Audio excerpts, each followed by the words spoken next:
What's good? It's Woog. Wow, De La Soul finally will have the rights and control over the first 6 albums of their music catalog.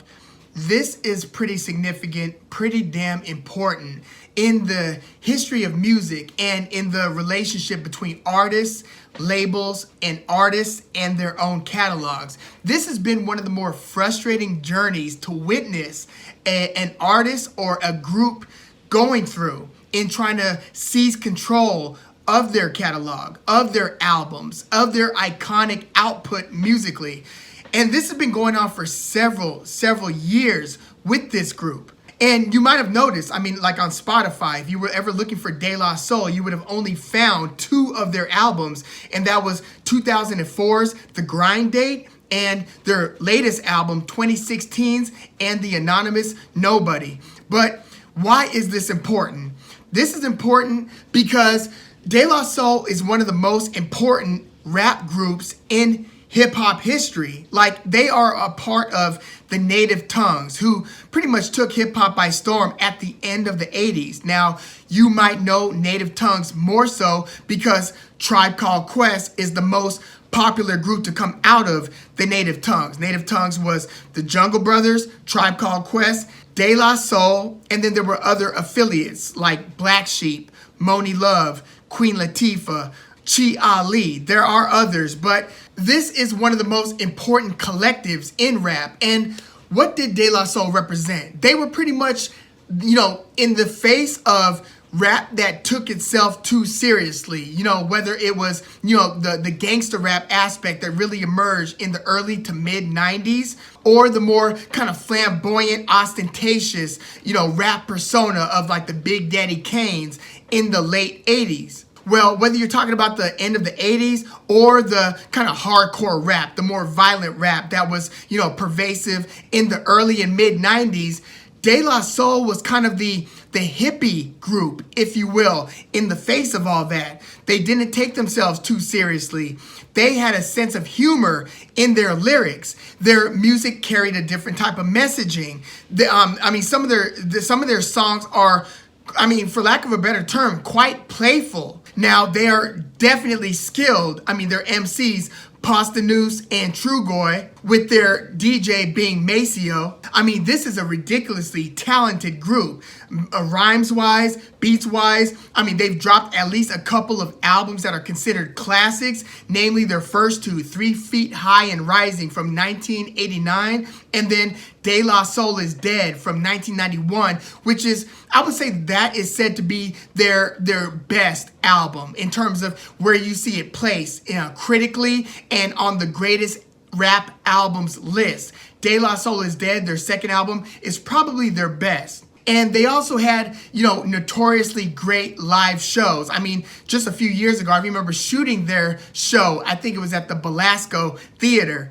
And I will include links in the description to this video if you want to check those live De La Soul performances out. But yeah, De La Soul represented like kind of the, the more Afrocentric. Tribe Called Quest was also, again, from that same crew and collective, also Afrocentric. But again, I would classify De La Soul as kind of the hippies of early 90s rap. So they kind of stood out. They weren't the biggest chart toppers or the biggest sellers, but they had a devoted fan base and were truly appreciated. So it was just jarring to see a group of that esteem have such a struggle with their own music and gaining ownership of that music. So Warner Brothers, for most of the time, owned their catalog. And then De La Soul's label, their first 6 albums were on Tommy Boy Records. Well, Tommy Boy Records ended up buying that De La Soul catalog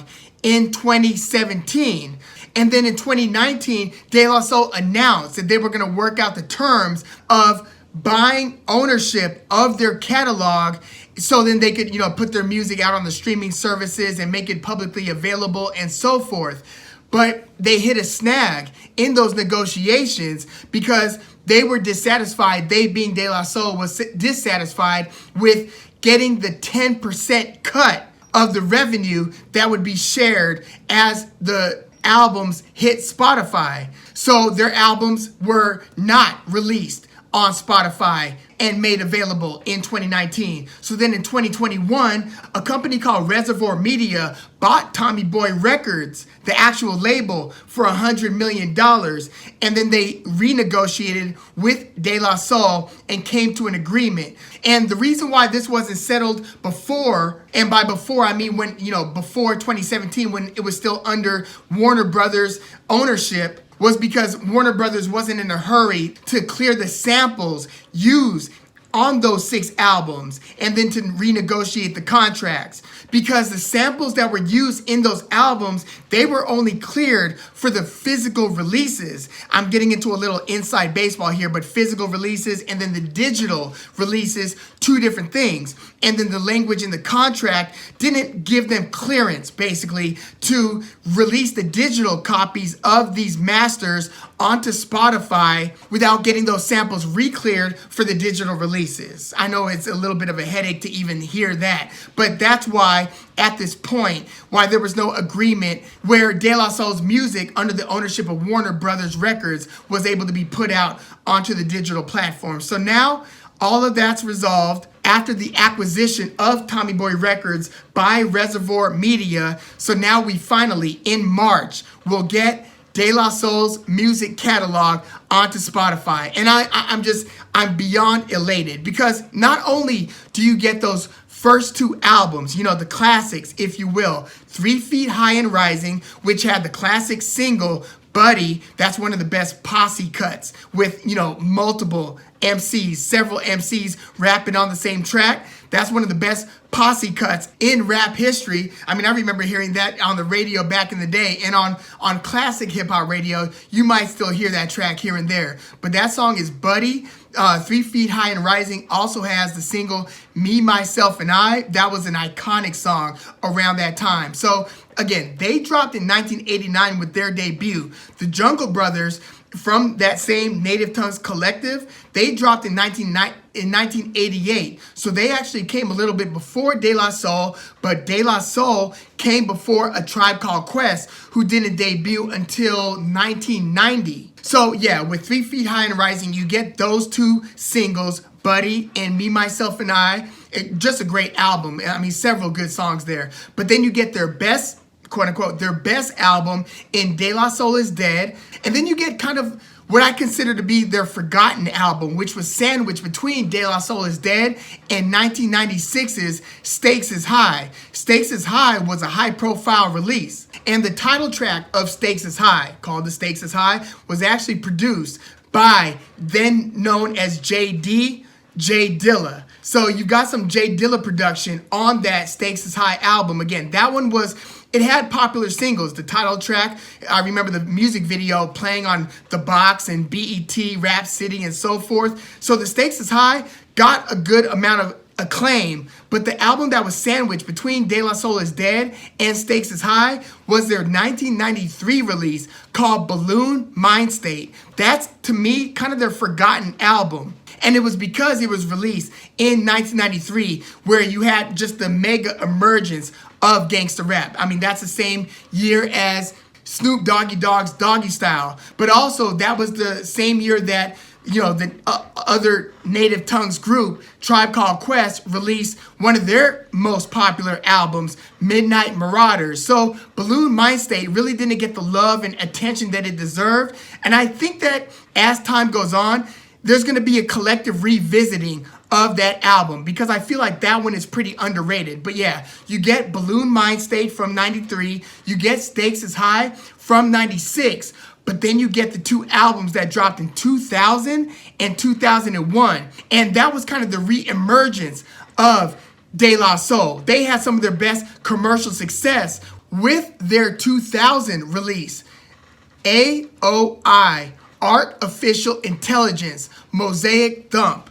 That was actually their highest chart, nearest chart topper. It hit number 9 on the US Billboard 200. So that was like that was one of their most commercially successful albums, and it featured the single Ooh featuring Redman. That was the ooh, ooh, ooh, ooh. that was a pretty humorous track. But yeah, that was one of their most popular singles to date. So that one was, again, on their 2000 album, AOI, Artificial Intelligence. So you get that one, and then you get their last Tommy Boy release, AOI Bionics. So yeah, you get the first 6 De La Soul albums on Spotify and on all digital platforms starting in March. So keep your eyes open, and if you haven't dived into the De La Soul discography, I mean, you can listen to their latest 2 releases. Again, 2004's The Grind Date, which features a song with MF Doom called Rock Cocaine Flow. But yeah, 2004, it also features a Madlib produced single called Shopping Bags. But The Grind Date 2004 and their latest album 2016's and The Anonymous Nobody, those are available on Spotify right now because those were released by De La Soul after they were on Tommy Boy Records. So you can listen to those now, but those first 6 albums, you'll have access to those on Spotify, again, starting March. So this is good news for all music fans, and it's a reason for hip-hop fans to rejoice. We're gonna get De La Soul's catalog on all digital platforms. But yeah, let me know what you think about just De La Soul as a whole. What do you think about their music? If you have listened to their albums, what is your favorite De La Soul album? What are, let's say, your favorite 3 to 5 De La Soul songs? And who's your favorite De La Soul MC between Pasta Noose and Trugoy? Let me know in the comments. And I can't wait to listen to the Stakes is High album on Spotify. And again, I really want to revisit Balloon Mind State as soon as that drops. But yeah, let me know your thoughts on this news in the comments. Like the video, subscribe to the channel if you love hip hop like I do. I'm Woog. Thanks for tuning in.